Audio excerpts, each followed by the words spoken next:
Salut à tous, j'espère que tout le monde va bien. Je suis tombé sur un truc là lors d'une tribulation nocturne sur YouTube, je dormais pas, voilà, je traîne, et je vois des ricains qui font du resizing. Alors vous connaissez ma petite GPX 4, et là j'ai un moteur Timorion de 2014 qui était complètement lessivé. C'est-à-dire que le piston passait à travers la chemise, enfin à travers par le haut évidemment.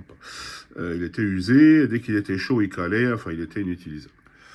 Ce moteur est en très bon état outre mesure, roulement céramique, vilebrequin nickel équilibré, enfin patati patata, c'était vraiment un bon moteur à l'époque, je l'ai dit je crois de 2014.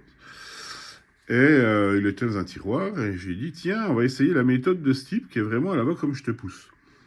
Quelle méthode il utilise? Il prend un collier comme ça, collier Serflex des plus ordinaires, il le serre autour de la chemise au-dessus de la collerette, au plus haut, il serre à mort, donc ce que j'ai fait, j'ai serré à mort.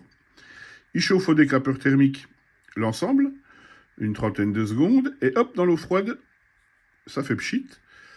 Et au miracle, j'ai récupéré le jeu, quoi. Mon piston, il s'arrête un gros millimètre en dessous le point Moreau. Et j'en revenais pas. Je me suis dit, voilà, je vais le faire, je m'en fous. Le moteur est fichu. De toute façon, en plus, je trouve pas les pièces, donc voilà, c'était un peu abandon. Et ben, ça marche. Incroyable. Alors combien de temps, j'en sais rien. J'ai pas de recul là-dessus. Donc le moteur, là, je viens d'y faire une grosse pipette. Il tourne comme une horloge suisse. Il tournait déjà très bien avant, c'est des bons moteurs. Hein. Et là, il tourne vraiment, mais il a un ralenti stable et tout. Il est vraiment parfait. Je ne l'ai pas essayé sur la piste. Je vais essayer ça cette semaine.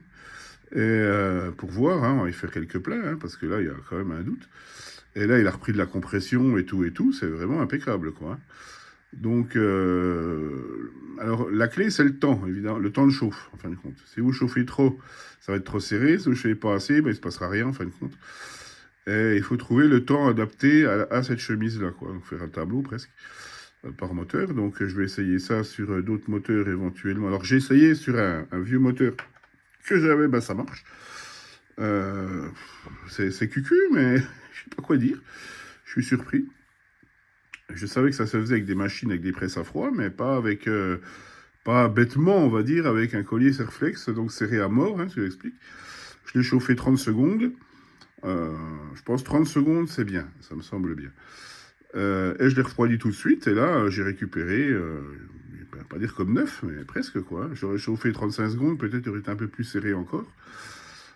Là, il vient de se taper une pipette, quoi, en statique, là, et franchement, il tourne nickel, quoi. Donc je l'ai redémonté, quand même là pour vérifier, donc là il est fraîchement remonté.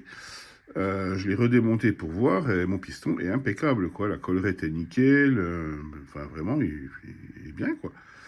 Donc voilà, je ferai peut-être une vidéo là-dessus, parce que ça m'a vraiment surpris. Mais bon, je vais quand même attendre de voir si c'est pérenne ou pas, parce que si ça marche de plein, puis qu'après il a nous au cuit, je veux dire, ça n'a pas vraiment d'intérêt. Ils le font apparemment facilement là-bas, ça se fait, c'est quelque chose d'assez courant, comme on se gratte le nez ici. Et bah pourquoi pas, quoi. Donc perdu pour perdu, de toute façon, il n'y a pas de raison. Et voilà. Donc à méditer, dites-moi si vous l'avez déjà fait, ce que vous en pensez. Parce que moi je suis bluffé un petit peu. Voilà. Allez, bye bye.